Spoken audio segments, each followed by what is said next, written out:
the latest issue about G20 is the invitation card which says Bharat and not India. Now that is the latest thing, that is G20 going to reposition India as Bharat and not India as India? No, India, that is Bharat. It is there in the constitution. Please, I would invite everybody to read it. So it's not something which is new, it is something which existed in the constitution, and so you didn't do, it's not a new roll of dice. No, I think when you say Bharat, in a sense a meaning and a understanding and a connotation that comes with it, and that is reflected in our constitution as well. I'll begin with asking you about the G20 having this 20 largest economies, and so will the New Delhi meeting reposition finance infrastructure frameworks to stimulate global growth, or like in the past is it going to be for the growth of just a few? Well, first of all, Smita, good to talk to you, and as you can see, this is like the home stretch. Everything is getting ready, the negotiators are negotiating, the people who are trying to get the arrangements done are working at it. So it's really at this moment very, very focused time for us. But still, I think it's important people have a sense of what is going on. My reading right now of the G20 is that there are a whole lot of issues. Some are longer term structural, meaning that they have been discussed before, including at earlier G20s. Some are more emergent, they are issues of the last year, maybe the last 2-3 years, which have again come to head, whose stress impact on countries is very high. So you're going to get really a mix of issues that the world is looking at. And a lot of this, the burden is on the global south, on developing countries.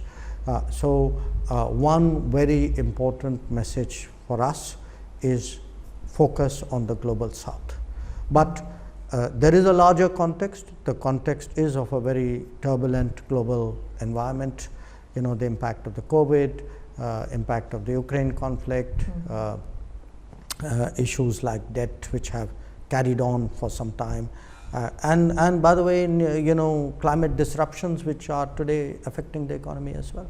I'll come to global south because you spoke about that post BRICS also. Sure. I'll come on that, but first I'd like to ask about whether the fact that President Putin and President Xi are not going to be present at the New Delhi meet, has that cast a shadow on the summit? Not really. I mean, look, I think at different points of time in G20, there have been some presidents or prime ministers who, for whatever reason, have chosen not to come themselves. But that country and that country's position is obviously reflected by whoever is the representative on that occasion. So you had some occasions where you had a president or two, sometimes three, who have not themselves come. But I do think my sense from talking to the ministers certainly, and I know the Sherpas are in touch with each other. They are right now trying to hammer out the final document. I think everybody is coming with a great deal of seriousness. I mean, will it have an impact on the outcome of the meet? I would put it this way, that the issues are there. These are not issues that are this morning being taken up. I mean, there's a whole gestation period of 8-9 months where at different levels ministers or officials have tried to progress an issue. So this is like a culmination. These are really about 16-18 processes which are all coming together to be stitched up together to produce a summit.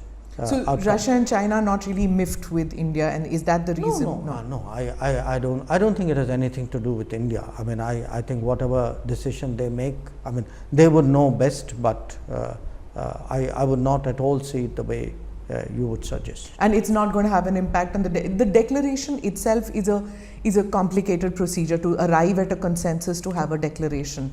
So are we moving towards it? Are the countries moving towards that? And well, we are negotiating right now. As I said, the negotiation is not the clock did not start ticking yesterday. The clock has been ticking for some time. So typically what happens is there's a ministerial meeting. Then the ministerial meeting produces outcomes. I'll give you an example. Okay. I chaired the development ministers meeting. Okay. So when we did the development ministers meeting, there was an agreed, all 20 countries agreed that there should be an action plan to speed up the sustainable development goals achievement. All 20 countries agreed that we should have high principles for environmentally friendly lifestyle. So now if these have been already approved, either they get attached or some part of it in some summary form comes into the document. So everyone, the labor, the education, the finance is a very, very important track. Correct. That's a very crucial track, because in a way that's where the whole thing began, the G20 exercise began. So every track feeds in outcomes. These are, some of them have multiple meetings like finance, some of them have a single meeting. So these outcomes are melded together and they produce a composite document. In addition, there are things which may be discussed among the Sherpas, or the leaders may also discuss some things among themselves. These meetings have been going on since the beginning of this year. Right. But is there a consensus building, and what will India see as the host? What will India see as a win-win situation?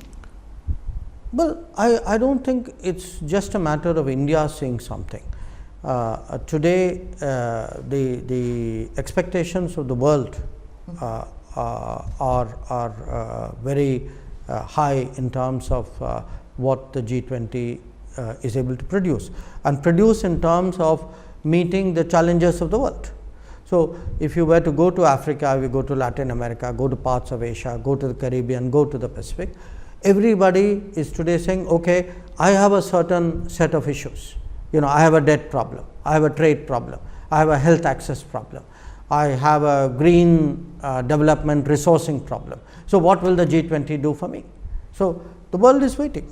So the world is waiting, or today I see it more for India as a responsibility, that we have the responsibility today in a very difficult world.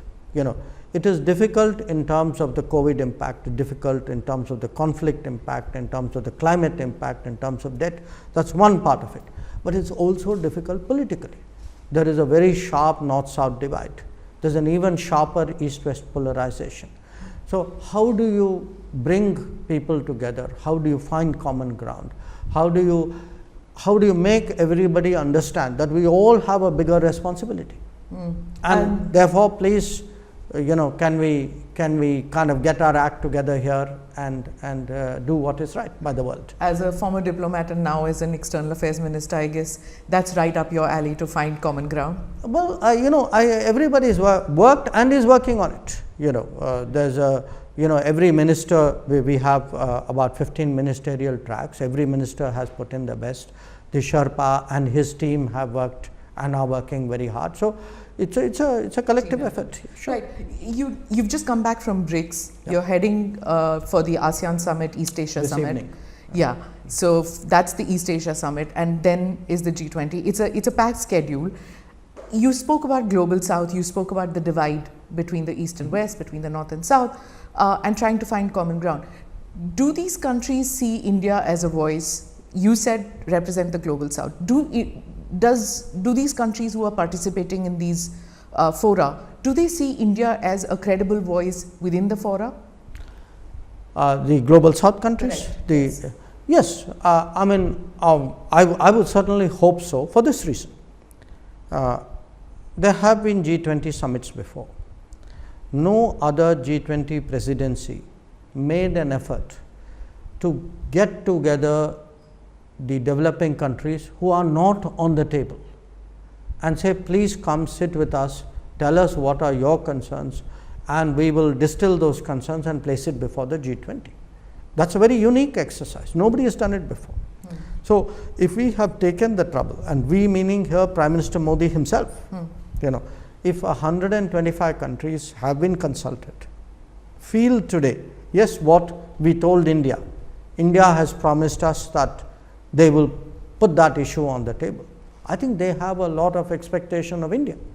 And as far as the rest of the G20 is concerned, they know that, look, we have always in G20, outside the G20, India has a reputation of being a very constructive player, someone who bridges divides, who kind of somewhere helps to fix problems. So there's a lot of goodwill that we have, and again, I stress to you, I am confident that every one of the G20 coming to Delhi will understand the responsibility that they bear, will understand today that the other 180 countries of the world are looking to them to set directions, and that they cannot afford to fail them.